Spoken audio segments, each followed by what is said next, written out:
दोस्तों अगर आप भी सुनील नारायण को एक खतरनाक बल्लेबाज मानते हैं तो वीडियो को लाइक कीजिए। एक और बार सुनील नारायण ने अपनी तूफानी धाकड़ बल्लेबाजी से कोलकाता नाइट राइडर्स बनाम पंजाब किंग्स के आईपीएल 2024 के 42वें मुकाबले में ईडन गार्डन्स में हंगामा मचा कर रख दिया। जी हां दोस्तों, इस मुकाबले में पंजाब के कप्तान सैम करन ने टॉस जीता और टॉस जीते गेंदबाजी को चुना। दोस्तों फिल साल्ट व सुनील नारायण सलामी बल्लेबाज बनकर आए और आतिशी शुरुआत दिलाई सैम करन की टीम पंजाब किंग्स के सामने सुनील नारायण ने।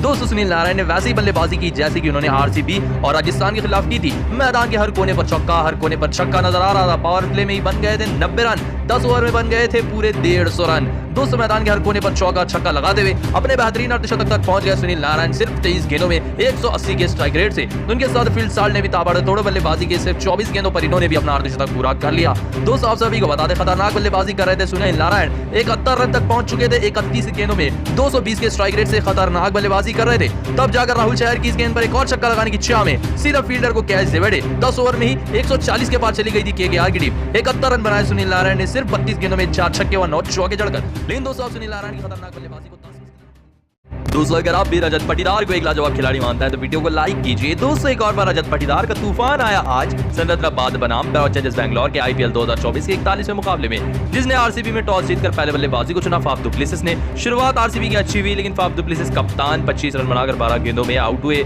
ठीक उनके बाद विल जैक का भी झटका लगा आरसीबी को, जो कि इस तरीके से 6 रन बनाकर मरकंदे की गेंद पर हो गए थे बोल्ड। लेकिन फिर आए नंबर 4 पर रजत पाटीदार। दोस्तों आज इन्होंने आतंकी बल्लेबाजी की राजीव गांधी इंटरनेशनल स्टेडियम में। आधे मैदान पर चौके और छक्कों की लड़ी लगा दी और जैसे इनके सामने मयंक मार्कंडे गेंदबाजी करने आए। दोस्तों आप सभी को बता दें इन्होंने तीसरी गेंद पर छक्का, चौथी गेंद पर भी छक्का, पांचवी गेंद पर भी छक्का और इस तरीके से आखिरी छक्का लगाकर एक ही ओवर में 4 छक्के जड़े मार्कंडे को। मात्र 19 गेंदों पर अपना अर्धशतक पूरा कर लिया इस मुकाबले में रजत पाटीदार ने। दोस्तों आप सभी को बता दें आरसीबी के स्कोर को चीते से भी तेज रफ्तार से आगे बढ़ाया रजत पाटीदार की इस इनिंग ने। तब जाकर 20वीं गेंद पर इस तरीके से एज से बैठे और पीछे फील्डर ने कैच लपक ली। लेकिन 50 रनों की ताबड़तोड़ पारी खेल पाटीदार 20 गेंदों में सिर्फ आउट हुए। इनके पारी के चलते ही 206 रन तक आरसीबी की टीम पहुंच पाई, जिसके चलते अंत में 35 रनों से आरसीबी ने मुकाबले को भी जीत लिया। लेकिन दोस्तों आप रजत पाटीदार की इस ताबड़तोड़ पारी को 10 दोस्तों अगर आप भी विराट कोहली को एक अच्छा खिलाड़ी मानते हैं तो वीडियो को लाइक कीजिए। रॉयल चैलेंजर्स बैंगलोर बनाम सनराइजर्स के बीच में आईपीएल 2024 का मुकाबला समाप्त हुआ, जिसमें पहले बल्लेबाजी करते आरसीबी की तरफ से बेहतरीन अर्धशतक लगाया रजत पाटीदार ने 20 गेंदों पर और विराट कोहली ने अर्धशतक लगाया 40 गेंदों पर, जिसके चलते 206 रन तक आरसीबी पहुंच पाई 7 विकेट खोकर। ऐसे में 207 रन के लक्ष्य का पीछा करते हुए हैदराबाद की शुरुआत इस बार बेहद ही खराब रही। विल जैक की गेंद पर ट्रेविस हेड आधे ही एज से बैठे और करण शर्मा ने कैच को लपका। बड़ा झटका लगा। ट्रेविस हेड इंपैक्ट प्लेयर के रूप में आए थे, मात्र 1 रन बनाकर हुए आउट। दोस्तों उनके बाद अभिषेक शर्मा ने कुछ हार्ड हिटिंग शॉट्स लगाए, लेकिन एक और छक्का लगाने के चक्कर में याश दयाल की गेंद पर टॉप एच दे बैठे और नीचे आकर दिनेश कार्तिक ने कैच क्लब का बड़ा झटका लगा हैदराबाद को। अभिषेक शर्मा भी 31 रन बनाकर आउट हुए। दोनों सलामी बल्लेबाज पवेलियन में थे। उनके बाद आते ही मार्करम भी इस तरीके से एलबीडब्ल्यू आउट हुए। स्वप्नील की गेंद पर जो कि डेब्यूट कर रहे थे आरसीबी की तरफ से, आज आरसीबी की गेंदबाजी असली रूप दिखा रही थी। 7 रन बनाकर मार्करम आउट हुए, लेकिन बड़ा झटका तो क्लासन के रूप में लगा, जो कि इस तरीके से करण शर्मा की गेंद पर स्वप्नील को इस तरीके से कैच दे बैठे। दोस्तों आप सभी को बता दें सबसे बड़ी विकेट मिली आरसीबी को क्लासन की। मात्र 7 रन बनाकर क्लासन 3 गेंदों में ही आउट हुए। उनके बाद तो विकेटों की लड़ी लग गई। इस तरीके से नीतीश रेड्डी भी रिवर्स शॉट खेलने के चक्कर में करण शर्मा की गेंद पर मात्र 13 रन बनाकर बोल्ड हुए। तो उनके बाद अब्दुल समद भी इस तरीके से क्लीन बोल्ड होकर रह गए। करण शर्मा और स्वप्नील की गेंदबाजी आग उगल रही थी। 10 रन बनाकर समद आउट हुए। उनके बाद इस तरीके से शहबाज अहमद भी आउट हुए, मात्र 10 रन बनाकर। दोस्तों जिसके चलते अंत में 171 रन ही बना पाई हैदराबाद की टीम 8 विकेट खोकर और 35 रनों से आरसीबी ने मुकाबला जीत लिया। जी हां दोस्तों, हैदराबाद जैसी टीम को आरसीबी ने हराया, ये काफी बड़ी बात थी। लेकिन दोस्तों आप आरसीबी की गेंदबाजी और विराट कोहली की बल्लेबाजी को 10 में से कितना नंबर देंगे कमेंट बताएं। वीडियो पसंद तो लाइक करें, चैनल सब्सक्राइब करें। धन्यवाद। दोस्तों अगर आप भी रजत पाटीदार को एक अच्छा खिलाड़ी मानते हैं तो वीडियो को लाइक कीजिए। रॉयल चैलेंजर्स बैंगलोर बनाम सनराइजर्स के बीच में आईपीएल 2024 का 41वां मुकाबला हैदराबाद के राजीव गांधी इंटरनेशनल स्टेडियम में समाप्त हुआ, जिसमें टॉस जीतकर पहले बल्लेबाजी करने उतरी आरसीबी की टीम। दोस्तों विराट कोहली व फाफ डु प्लेसिस इस बार बेहतरीन शुरुआत दिलाने में कामयाब नहीं हो पाए।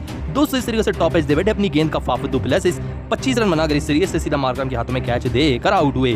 25 रन बनाकर 12 गेंदों में फाफ डु प्लेसिस आउट हुए। दोस्तों उनके बाद आते ही विल जैक भी इस तरीके से मात्र 6 रन बनाकर मार्कंदे की गेंद पर हो गए बोल्ड और 6 रन बनाकर आउट हुए। तब जाकर मैदान पर एंट्री हुई रजत पाटीदार की और आते रजत पाटीदार ने अपनी तूफानी जानदार व शानदार बल्लेबाजी का नमूना मैदान पर दिखाया। दोस्तों आप सभी को बता दें जब मार्कंडे उनके सामने गेंदबाजी करने आए, एक ही ओवर में लगातार 3 छक्के जड़ दिए रजत पाटीदार ने। देखते ही देखते रजत पाटीदार ने मात्र 19 गेंदों पर अपना अर्धशतक पूरा कर लिया। जी हाँ दोस्तों, इनकी बल्लेबाजी लाजवाब थी और उनका अर्धशतक भी काफी तेज आया, लेकिन ये अर्धशतक के बाद ज्यादा बल्लेबाजी नहीं कर पाए। 20वीं गेंद पर जयदेव उनादकड़ की एक और छक्का लगाने की चाह में सीधा अब्दुल समद को कैच दे बैठे, जिसके चलते 50 रन बनाकर इस मुकाबले में आउट हुए 20 गेंदों में रजत पाटीदार। उनके बाद कार्तिक 11, ग्रीन 37 रन बनाकर आउट हुए। 206 रन बना पाई रॉयल चैलेंजर्स बैंगलोर की टीम 7 विकेट के नुकसान पर। इन दोस्तों पाटीदार की इस बल्लेबाजी को 10 में से कितने नंबर देंगे?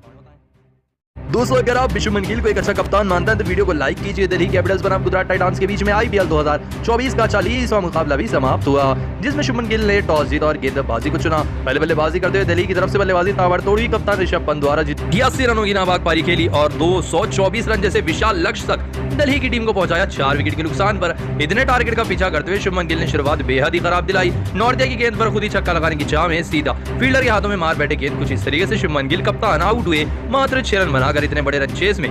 दोस्तों उनके बाद बल्लेबाजी कर रहे थे साई सुदर्शन, अच्छी बल्लेबाजी ये कर रहे थे, उनका साथ दे रहे थे वृद्धिमान साहा। तब जाकर वृद्धिमान साहा भी 39 रन बनाकर कुलदीप यादव की गेंद पर पटेल को कैच देकर आउट हुए। 39 रन बनाकर 25 गेंदों में धीमी पारी खेलकर आउट हुए। उनके बाद साई किशोर, साई सुदर्शन काफी अच्छी बल्लेबाजी कर रहे थे और साई सुदर्शन ने अपना बेहतरीन अर्धशतक भी पूरा कर लिया। दोस्तों इनके बाद आए मैदान पर उनका साथ देने के लिए डेविड मिलर और यहाँ से दोनों का तांडव शुरू हुआ। काफी लाजवाब शॉट्स लगाए डेविड मिलर ने, अपनी बेहतरीन बल्लेबाजी का जलवा दिखाया। वहीं साई सुदर्शन भी धीमी पारी खेल रहे थे, तभी साई सुदर्शन 65 रन बनाकर राशिद सलाम की इस गेंद पर पीछे अक्सर पटेल को कैच दे बैठे। इंपैक्ट प्लेयर गेंदबाज के में 65 रन बनाकर साई सुदर्शन आउट हुए। उनके बाद अर्धशतक लगाया डेविड मिलर ने 21 गेंदों में, लेकिन 23वीं गेंद पर 55 रन बनाकर एक और छक्का लगाने की चाह में सीधा इस तरीके से हाथों में मार बैठे गेंद फील्डर के। एक एंटरटेनिंग बेहतरीन पारी समाप्त हुई डेविड मिलर की 55 रन बनाकर 23 गेंदों में। उनके बाद इस तरीके से बोल्ड हुए साई किशोर 13 रन बनाकर, फिर आउट हुए इस तरीके से राहुल तिवेटिया 4 रन बनाकर। राशिद खान स्ट्राइक पर थे, 6 गेंदों पर 19 रनों की दरकार थी। पहली गेंद पर राशिद खान ने जड़ दिया बेहतरीन चौका, जिस चलते अब 5 गेंदों पर 15 रनों की दरकार थी। उसकी अगली गेंद पर एक और बेहतरीन चौका लगाया राशिद खान ने, अब 4 गेंदों पर 11 रनों की दरकार थी। दोस्तों ऋषभ पंत के चेहरे पर फिक्र नजर नहीं आ रही थी। अगली गेंद जैसे इस तरीके की रही थी, ऋषभ पंत ने सामने की तरफ रखने को कहा और इस गेंद पर एक भी रन नहीं आया, जिस चलते अब 2 गेंदों पर 11 रनों की दरकार थी। दोस्तों अगली गेंद पर इस तरीके से बेहतरीन शॉट लगाते हुए छक्का जड़ दिया राशिद खान ने, जिस चलते अब एक गेंद पर 5 रनों की दरकार थी। मुकेश खन्ना गेंदबाज से और राशिद खान बल्लेबाज से। दोस्तों अगली गेंद और कर रखी, राशिद खान टाइम नहीं कर पाया इस गेंद को, इस गेंद पर सिर्फ सिंगल आया, जिस चलते 4 रनों से दिल्ली कैपिटल से मुकाबला जीत गई। जी हां दोस्तों, दिल्ली कैपिटल से मुकाबला जीत गई 4 रनों से गुजरात टाइटंस के खिलाफ। इस साल का प्रदर्शन गुजरात टाइटंस का बेहद ही खराब रह रहा है। लेकिन दोस्तों ऋषभ पंत की कप्तानी को 10 में से कितना नंबर देंगे? कमेंट बताएं। दोस्तों अगर आप ऋषभ पंत को एक अच्छा कप्तान मानते हैं तो वीडियो को लाइक कीजिएगा। दिल्ली कैपिटल्स बनाम गुजरात टाइटंस के बीच में आईपीएल 2024 का 40वां मुकाबला बेहतरीन तरीके से समाप्त हुआ, जिसमें शुभमन गिल ने टॉस जीता था और गेंदबाजी को चुना था। उनका फैसला कहीं ना कहीं गलत साबित हुआ, क्योंकि मध्यक्रम में ऋषभ पंत ने खेली 88 रनों की खतरनाक पारी सिर्फ और सिर्फ 43 गेंदों में, जिस चलते 224 रन तक पहुंच गई दिल्ली की टीम। दोस्तों 225 रन के लक्ष्य का पीछा करते हुए साहा और गिल ने शुरुआत बहुत ही खराब दिलाई, जहां नॉर्थिया की इस गेंद पर बड़ा शॉट खेलने के चक्कर में सीधा अक्सर के हाथों में मार बैठे गेंद शुभमन गिल। कप्तान ही साथ छोड़ बैठे इतने बड़े रन चेस में 6 रन बनाकर शुभमन गिल आउट हुए। दोस्तों उनके बाद साई किशोर अच्छी बल्लेबाजी कर रहे थे वृद्धिमान साहा के साथ, तभी वृद्धिमान साहा भी 39 रन बनाकर कुलदीप यादव की इस गेंद पर सीधा अक्सर पटेल को कैच देकर आउट हुए। 39 रन बनाकर 25 गेंदों में साहा आउट हुए। दोस्तों उनके बाद साई किशोर काफी अच्छी बल्लेबाजी कर रहे थे, हालांकि इनके 2 कैच ड्रॉप किए दिल्ली कैपिटल्स ने, जिस चलते इन्होंने 29 गेंदों पर अपना अर्धशतक पूरा किया और इनका साथ देने आए मैदान पर डेविड मिलर। और आते ही डेविड मिलर ने अपनी तूफानी आक्रामक शानदार जानदार व खतरनाक बल्लेबाजी का नमूना मैदान पर दिखाया। मैदान के हर कोने पर चौका और हर कोने पर छक्का लगाया, जैसे कि डेविड मिलर बल्लेबाजी करते हैं। दोस्तों उनका साथ देने वाले बल्लेबाज साई सुदर्शन इस तरीके से एक और छक्का लगाने की चाह में अगले ओवर में सीधा अक्सर पटेल को बाउंड्री पर कैच दे बैठे। 265 रन बनाकर आउट हुए। 40 गेंदों में इनकी पारी थोड़ी धीमी आई, जिस चलते मैच फंस गया। फिर भी डेविड मिलर बल्लेबाजी करते हुए अर्धशतक तक पहुंच गए थे। तभी 55 रन बनाकर मुकेश कुमार की इस गेंद पर एक और छक्का लगाने के चक्कर में सीधा फील्डर को कैच दे बैठे। एक एंटरटेनिंग पारी समाप्त हुई डेविड मिलर की। 55 रन इन्होंने ठोके 23 गेंदों में, 2 छक्के व 6 चौके लगाकर। उसके बाद कोई बल्लेबाज ज्यादा रन नहीं बना पाया, जिसके चलते अंतिम ओवर में 4 रनों से दिल्ली कैपिटल से मुकाबला जीत गई। जी हां दोस्तों, ऋषभ पंत ने 4 विकेटों से दिल्ली को ये मुकाबला जिता दिया। लेकिन दोस्तों अब दिल्ली की इस जीत के पीछे और शुभमन गिल की हार के पीछे किसको कारण मानते हैं? दोस्तों अगर आप गुजरात टाइटंस को एक अच्छी टीम मानता है तो वीडियो को लाइक कीजिए। दोस्तों गुजरात टाइटंस बनाम दिल्ली कैपिटल्स के बीच में आईपीएल 2024 का 40वां मुकाबला समाप्त हुआ।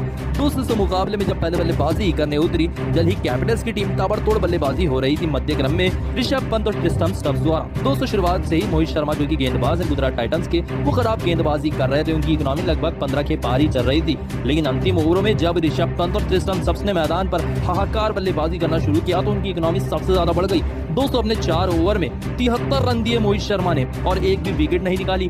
18.2 का उनका इकोनॉमी रेट था, जो कि आईपीएल के इतिहास का सबसे ज्यादा है। दोस्तों आज तक किसी भी गेंदबाज ने आईपीएल के इतिहास में 4 ओवर डालकर 73 रन खाए ही नहीं है, सिर्फ 70 रन खाए थे। मोहित शर्मा ने अपने नाम काफी बुरा रिकॉर्ड नाम अपने नाम किया है, जो कि 4 ओवर में उन्होंने 73 रन दिए हैं, जो कि आईपीएल के इतिहास में किसी भी गेंदबाज के लिए सबसे ज्यादा है। दिल्ली कैपिटल्स ने अपने 20 ओवर में 224 रन बना दिए थे 4 विकेट के नुकसान पर, जो कि काफी बड़ा टोटल भी था। लेकिन दोस्तों आप मोहित शर्मा की गेंदबाजी को